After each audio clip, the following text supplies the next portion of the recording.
Hi, it's Tony Robbins. Listen, with the holidays coming up, I just wanted to check in with you and see if I could add some value to your life. I'm curious, what's your life like today? How you doing? How's your family? How's your business? The reason I ask is I've spent the last 6 months traveling as much or more than I ever have in my life. I've been working on our TV show, and simultaneously, though, I've been working with people in businesses and their individual life from literally all over the world, all over the United States, but from the U.S. to London, and from London to Fiji, and Fiji to China, China to Singapore, to Thailand, back to Rome. I mean, it's been a whirlwind. And everywhere I go, I see people that are extremely stressed. I see as much stress as ever before, and even though supposedly the economy has begun to turn around, the economy may be turning around, the stock market may be, but most people are not feeling it yet. In fact, the jobs aren't turning around, and so a lot of people are experiencing enormous stress. So how are you? If you're doing really well, I'm here to congratulate you, and I'd like to maybe share something with you that you could use to help somebody that you care about that maybe not doing quite as well as you are. And by the way, we can always do better, so I think these 5 little keys I want to share with you could be helpful for your own life as well. No matter how great you are, take it to the next level. If you are facing challenging times, or if somebody you really care about is, I thought, what could I do real quick, because we're on the internet, that could add some value, maybe give you some perspective, give you just a little bit of a quick plan to really move yourself forward. And where I came up with these little 5 keys was really interesting. Last October, I found myself in a position where, everyone in the world was concerned. I'm getting calls from, my barber to a billionaire financial person that I've managed and coached and helped for the last 17 years. So it was affecting everybody. Trillions of dollars disappearing in the stock market, people's nest eggs disappearing, everybody freaking out saying what to do. And then simultaneously, the Today Show called and they said, could you come on and motivate people? I thought, oh my God, it's not what I do. Well, can you tell them something that could really help them? And I said, well, yes, I can. That's how much time do I have? And they said, well, about 5 minutes. And I thought, oh my God, what could you do in 5 minutes? So I began to think about it and said, well, let's look at what you could do that's really real, that's really simple, but that has really worked for me. I have so many tools and strategies just like you do in your life, but I'm usually the guy that gets the call when somebody's really challenged. And I thought, what if I look at this differently? What if I look at what have I done in my life during my most difficult times? And this might be useful for you too, to kind of look at your own life and say, when I was in the toughest times and I was able to pull myself through, how did I do it? What were some of the elements that made the biggest difference in your life when you did those turnarounds, when you made it through whatever was your toughest times? For me, those toughest times in the very beginning were when I was just a kid and my mom and dad separated, and my mom thought I was on my dad's side, so she kicked me out. She kicked him out already. He'd moved back east, and I was literally sleeping in my car trying to figure out how to survive. And, homeless, trying to figure out what to do. I had to figure out, what am I going to do to change myself? Because first I was just depressed and overwhelmed, and I felt like there was nothing I could do. I had a similar experience in a different way at a totally different stage of life. In my early 30s, when suddenly I was diagnosed of having a tumor in my brain. And all of a sudden, your whole life becomes total uncertainty. And what do you do to turn things around? Well, at the most fundamental level, I did 5 things. And these are the 5 that I invite you to consider and look at in your life to either take yourself to the next level, be able to thrive during these difficult times, or turn yourself around so you can begin to thrive. The first thing I believe you got to do to turn yourself around is really take control of your mind, or specifically, you got to feed and strengthen the mind. The mind is an interesting place, isn't it? I mean, fear can take us over. Uncertainty kind of unleashes all these thoughts that make us start to believe very often that things will always be bad, that we'll never be able to turn it around, or that we don't have the capability. It's just the nature of those inner voices that everybody feels at times. Now, maybe you're not feeling it right now, but I'm sure there are times that you have. So to take control of your focus, what do you do? Well, I was told all of a sudden I had a tumor, or way back when I'm on my own trying to figure out what to do, I realized that somehow to take control of my mind, I had to feed it. That if I didn't feed my mind, I'd be living on the weeds that came around me. I mean, today, if all you do is, pick up your phone, you've got all kinds of messages that are going to get your full attention, or flip on Google and check out the news, or watch CNN, or whatever it is you do, it's constantly coming at us. One of my first teachers, Jim Rohn, taught me something years ago. He said, Tony, every day you've got to stand guard at the door of your mind. He said, I'll give you a good lesson. He said, think about this. What if your worst enemy in the whole world came and dropped some sugar in your coffee? He said, what would happen to you? And I was just a 17-year-old kid just getting started. And I said, what do you mean? I'd have sweet sugar. He said, that's right. He said, what if your best friend with the best intention in the world, drop one drop of strychnine in your coffee? I said, I'd be dead. He goes, that's right. So remember, life is both sugar and strychnine, and you better stand guard at your coffee. Stand guard at the door of your mind, because things feed in there and you start to accept them. They start to become beliefs. You start to make up meanings that take over your life. My fastest way of combating that when I was first brand new, just trying to figure out what to do with my life, was to read. And I was poor. I was literally sleeping in my car, so I'm ancient enough to remember when there wasn't an internet and when I would go to the library. And I would go to that library, and my whole goal was feed the mind. Feed the mind for at least an hour minimum a day, and sometimes more than that, where I would read somebody's biography. I'd read the story of somebody who went through some unbelievably difficult time and how they turned it around. And it gave me perspective. Or I'd read a book like As a Man Thinketh. If you haven't read it, it's worth reading again and again. You can read the book in about 20 minutes. Or I'd read Man's Search for Meaning, where all of a sudden Viktor Frankl, a man who was literally living at that time in Auschwitz, losing all of his family, and he figured out how to make it through that time and add value. These stories, these things fed my mind something nutritious, something strong. If we are what we eat, we are what we read, we are what we listen to. Later on, I began to feed my mind, about understanding the ideas around health principles and how people had turned themselves around who had tumors, who had cancer. I did the same thing most of my life, starting when I was 17, by listening to audio tapes. I went out and I was constantly feeding my mind. I didn't let or hope that a good idea would interrupt me or interject itself upon me. I knew a great idea had to be pursued. I had to go after it. I had to feed and strengthen my mind every single day.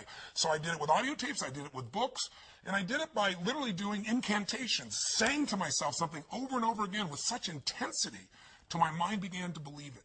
So reading, listening, feeding your mind is the first step to get out of that place of uncertainty and to start to re-tap into your real ability to thrive in any environment. What's the second key? Well, number two is you got to feed and strengthen your body. As simple as that sounds, if you've been around any of my work at all, I believe physiology first. And sometimes even try to feed your mind. You can feed it, but those thoughts keep coming back. What's going to change that mind faster than anything else is a radical change in your body, a radical shift in your physiology. How do you do it? Well, think about this. When times are really uncertain, fear creeps in. And what is fear? Fear is something quite physical. It takes a hold of you when it's really there and intense. We've all had that gut level fear, that dark night of the soul at times where it feels like, nothing's going to work. So how do you turn it around? Yeah, you feed your mind, but you also strengthen that body. When's the last time you really pushed yourself? You went on a run, a slight jog or a walk, but at the end, you pushed yourself for that last 2 minutes, 5 minutes, whatever it was, till you felt like your heart was pumping up, like going to spit out blood, where there was an intensity in you. I know I sound over the top, but that's how I turned myself around. Way back then, when I was literally just starting my journey, I was 38 pounds heavier than I am now, and I was starting to feed my mind, but it wasn't enough. I had to really feed my body, and the way I did it is I decided to go on this run. I picked up, in those days, I had cassette tapes. Again, that's how ancient I am. Sorry, there was a time before, iPods or anything of that nature. And I listened to this song, this cassette tape. It was by this group, and it was a female group called Heart. And the song was Barracuda, I'll never forget. And I went out there, and I decided to go on a run. I hadn't run for God only knows how long, years. And I had a nice big fat belly. But again, I pushed myself so hard, like I had nothing left, and I pushed myself even more. And when that blood started rushing in me, when that was pumping in my brain and my body, or go out and lift weights, go out and push yourself and feel yourself have to force through whatever was your limitation before. When that gets inside you, that physical strength again, that sense of breaking through, every part of you starts to operate differently. Your body changes, so does your mind. What's the third key? Well, that third step is you got to get a role model that inspires you and really shows you the way. One of the biggest things that'll change you once you're mentally and physically strong is you need to believe. You need to not just have a sense of certainty, but you got to believe that there is a pathway to get to where you want to be. Whatever it is you want to change, whether it be your body, your mind, your emotions, your finances, your relationship, you need a role model. So, for example, last October, I realized I only had a few minutes to be on television. How do I get these people that think they've lost their nest egg and it'll never come back to not just think I'm being positive, but show them a real example? That's what a role model is. It's a real example. So I thought, well, the best example is just show them history. So at that time, you know, they interviewed me and they said, well, many stocks have gone from $80 and in the last few months they're down to $8. And I said, well, let me tell you the good news and the bad news. Some of those $8 stocks are going to be $5 or $2 or $1. Many of them are going to go to 75 cents. And, you know, people were hold back and saying, well, that's not very positive. I said, well, here's what's positive. If you study the patterns of history, if you look back to what happened in the 1930s, if you see what happened in the 1970s, during that time as well, when the market went through this huge crash in the Depression or in the 70s, there was a period of time not that long afterwards when there was this big growth. An $8 stock that went down to $1 or 75 cents didn't make it back to $80 right away. That took decades. But a 75-cent stock that had been $80 or 50 or 60 would go from 75 cents to $5 literally in a month or two or three. It's happened twice before. It's happened during the same pattern. There's a role model for this. That means you would go from 75 cents to $5. That's a 2,000% increase. That's a greater return than most investors will see over their entire lifetime, and it can happen in 2 or 3 months. You can make it back. Now, I said, but I don't know if now's the time to jump in. I just know that time is coming. You got to study it. And then, you know, I told investors, look at Sir John Templeton. He had just passed away a few months before. I was fortunate enough to know him. If you don't know the name, he's one of the greatest investors in history. And he became an investor, a billionaire, I should say, by being an investor, and he started with $10,000. How do you do that? He did it because he believed you make all your money at times of maximum pessimism. That was his role model. In 1939, the Depression is going on. Hitler invades Poland, and he's in a place where all heck is breaking loose, and he took his $10,000 and he invested it all he could in the stock market, bought stocks that cost $1. Many of these stocks were near bankruptcy. But what do you think happened after the war? Things got back to normal. The season always comes back. He became a billionaire from those investments. He invested in Japan when no one would invest in Japan because no role model would do that. They just got bombed. The country's down to mud and dirt. He bought things for pennies that grew, and he sold them for a huge profit. If you're looking to make your business successful today and you're trying to think, how do I do this in this tight economy? Look around at role models. Who around you is still doing well? There are people. You just got to find them. Look at Zappos. Zappos is a company that only a few years ago was sitting around in a garage, and in this economy, they're thriving, selling shoes. They're going to do $1 billion this year. Or better yet, if you're just feeling like you lost your job, you know, you've lost your home, you've lost your income, your nest egg, or you're facing just unbelievable challenge, then look at somebody like a Nick V. If you don't know who I'm talking about, go to my blog and watch a video of him. I'm shortening his name. It's very hard to pronounce his name. I'll be respectful, but I've got his whole story there. You can watch it. Here's a guy that was born with no arms and no legs. I mean, literally, he can't dress himself, can't move, can't feed himself. He wanted to die. He was totally depressed. And in one day, he figured out a different way of looking at life. He somehow began to strengthen his mind and body, and he got a different role model of what was possible inside of himself. And now he inspires people all over the world. Little kids who think they have a big problem, adults who think they have a big problem, meet him and go, how does he even make a phone call? You know, and you'll see him do it. He's got this one little web foot. Please go see it. You'll be inspired. We all need contrast sometimes. Not only role models of how to get it done and be successful, but role models of how to deal with our problems and our challenges. So get a role model that'll inspire you and show you the way. And the fourth key now is you've got to get a proven plan, and you got to take massive action. Don't even worry about a proven plan. There are lots of role models. Hopefully they'll prove it to you, but get a plan. Do something. I tell people all the time, you've got to remember the power of massive action. So often in life, people don't begin the journey because they're not quite sure what to do or how to do it right or how to do it perfect. If you want to change your body, get yourself moving. Don't wait for the perfect trainer. Just go out there and move. Put on your shoes and move and get momentum. Just remember, progress equals happiness. If you can start to make progress, if you can get yourself going, even if it's not perfect, if it doesn't work, you know what to do. Just change your approach. If that doesn't work, change your approach. But if there's anything that'll shift your life, that'll get you to thrive in a difficult situation, is take some massive action. Try something else. Change it, try it, move it.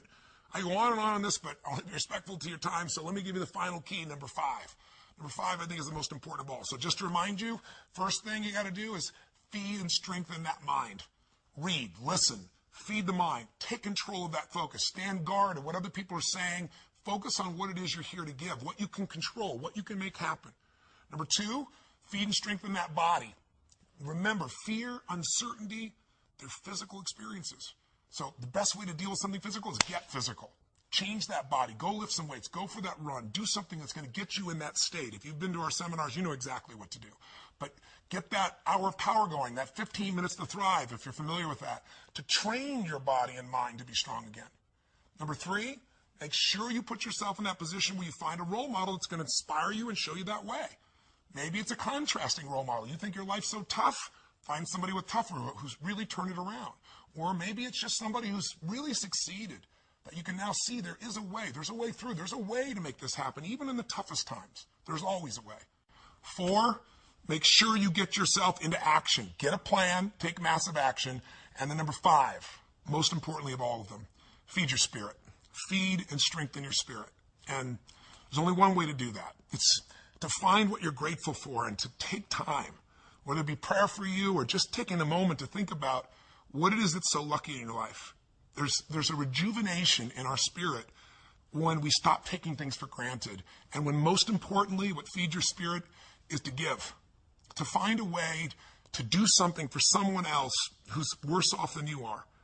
Because what is this all about? It's about strength, and it's about perspective, it's about action, it's about emotion, and it's about heart. And so many people, miss the opportunity to feel like their life makes a difference. I'm a big believer that motive does matter, that why you do something people can feel, that people may be skeptical, they may have their judgments or their fears because they've been through so much, but in my experience, ultimately, why you're doing something people feel. And if you're doing this because some part of you knows that you're here in life not just to get but to give, then there's a spark that happens in other people because they feel the genuineness of that, and there's a spark that happens in you because it reminds you what you're made for. And I'm telling you this now, and I shared this with you because I want to give you some tools, but also because I want to invite you to participate in something. Thanksgiving is coming, and it's supposed to be a time of giving thanks, right? But unfortunately, for a lot of people, what we're finding is it's just about eating turkey or, eating so much and going and watching the ball game and forgetting what the spirit of the holiday is really about. Many of you who know me probably know the story of what's happened in my life and why I'm sharing this with you right now. Because when I was 11 years old, my family, a young brother and sister, I'm the oldest, and my father and my mother, we were in a position where my father had lost his job and we had no money and no food. And we wouldn't have starved, but we certainly weren't going to have a Thanksgiving dinner, that's for sure. And it was depressing, and my father was saying things to my mother, and mother was saying things to my father that, you never forget and you can never take back. And we were in this psychological, emotional hole, and it felt like nothing could get better. And what changed my life was a simple act of kindness. Somebody who, to this day, I'm emotionally even thinking about it still. That's why I want to talk to you today. To this day, I don't know who it was. But they decided, or knew our family, I guess, and they sent a delivery guy to knock on the door. And, my parents were fighting, so I answered the door. And there was this tall man standing with this big box of food, everything you could imagine for this holiday. And beside him on the ground was this black pan with an uncooked turkey in it. And he said, "Is your father here?" And I said, "Just one moment." And I quickly went over and grabbed my dad and didn't tell him who it was at the door. Just said, you got to answer it. And opened the door. And unfortunately, my father didn't take in the gift. He was angry. He said, "We don't accept charity." He was very intense about it. And it was a seminal experience in my life because I wanted to celebrate. And ultimately, it became a celebration for the rest of my family. But my father didn't take in the fact that strangers can care, that strangers could really look out for you, that there could be an opportunity for you to take in a gift in life. And my father, shortly after that experience, left our family. It was one of the more intense moments of my life. But the beauty that came out of that event is the reason why I'm here right now, not just talking to you in this conversation here on the internet, but the reason I do what I do is because I was penetrated by this kindness because the meaning I gave it was that strangers care. And if strangers care about me, then I care about strangers. I got to find a way to give back. And I promised I'd find a way to do that. And so by the time I was 17 years old, I figured out how to do it. I wasn't real successful yet, as you might guess, but I decided I was going to feed 2 families. And I went to the grocery store and I got 2 baskets and I went around and put enough food, for 2 different families to have this incredible dinner. And I started the journey. And I began by feeding a family with 5 kids who I had no clue, but the father had left, and it was destiny for me. Next year I decided it was so moving and emotional I was going to feed 4 families, and I didn't tell anybody. And the next year 8, because I wasn't doing it for the stars on my chart. But eventually I thought, God, I could use some help. So I got my friends involved, and gradually I grew some of my small companies, and my employees got involved. And I'm really proud to tell you that, 30 plus years later today, we're in a situation now where through the foundation, together with people like yourself, we feed more than 3 million people last year in 32 countries. So my final kind of offering to you, my invitation is, come join me. Let's go out and touch some souls. Let's go out on Thanksgiving and let's see if we can just touch them. It doesn't take, I don't want your money. I mean, you're welcome to send some money to the foundation if you want, but that's not what this is about. What I really want is you to have the experience of reaching out and touching a stranger for no good reason except that's right. Because I know what that'll do to your spirit. If you're successful, it's going to make you feel something more than success. It'll give your life more meaning. If you're facing some real challenges and you enter a place like, I went down to the South Bronx, I'll never forget, and entering a place that had no electricity where people were literally starving, or a man who was literally on the streets, and we brought him this big basket. It was beautiful, and gave him blankets and socks and food. And I literally jumped out of the van, and I was with this amazing man from the Salvation Army who was driving me around, and jumped out and handed this big basket, this huge basket to this man. And I mean, first he just looked shocked. Then he started to get this big smile. Then he got teary-eyed. And as I was leaving, there was this moment that you never forget. You can do this. You can do this by yourself. You can do this with a couple family members. You can just do 2 baskets of food where it feels like a gift, where it's not a handout like my father expected, but really a gift where it feels like a present, something special. And if all you do is go to AnthonyRobbinsFoundation.org, AnthonyRobbinsFoundation.org, you can put yourself in there and say, I'd like to be a coordinator for a basket brigade, even if it's just you, and they'll send you a little booklet how to do it. We have a little book called Notes for a Friend, which is this tiny little book I wrote that shows somebody how to turn their life around. You can give that, or you can just give food. Or you could do this with your family. You could do this with your company and get that spirit back inside your company with the employees. And you do it really easily, or all over the country and all over the world. We have large basket brigades where people come together, and you could join a group that's going to do this. So this is my invitation. I sent this video to you to hopefully, during the holidays, hopefully add some value to you, to remind you of what I know you know. You can thrive no matter what the obstacle, no matter what the economy, no matter what the challenge. The fundamentals are really basic, and you can take back control of your life. And if you're doing well, it's to say to you, man, you and I, if we're doing well, we have responsibility to give something back. Not only responsibility, but an opportunity. So thanks for listening for so long. I hope this has been helpful for you. Sorry I'm emotional, but it doesn't matter how many decades I've been a part of this. There are people out there suffering, people out there that you could touch. And I'm one of those people that got touched. I'm here because of it. And I think I've been able to help lots of people in my life because of those challenges and because of someone caring. And I know you care too, or you still wouldn't be watching this crazy video. So thank you for watching. And please go to AnthonyRobbinsFoundation.org and join me in the Basket Brigade, or do something to make this Thanksgiving different or more meaningful. And I hope this has been helpful to you in your life in some way. And again, I appreciate your time, and I look forward to hopefully our paths crossing again sometime soon. Till then, live strong, live with passion, and God bless you.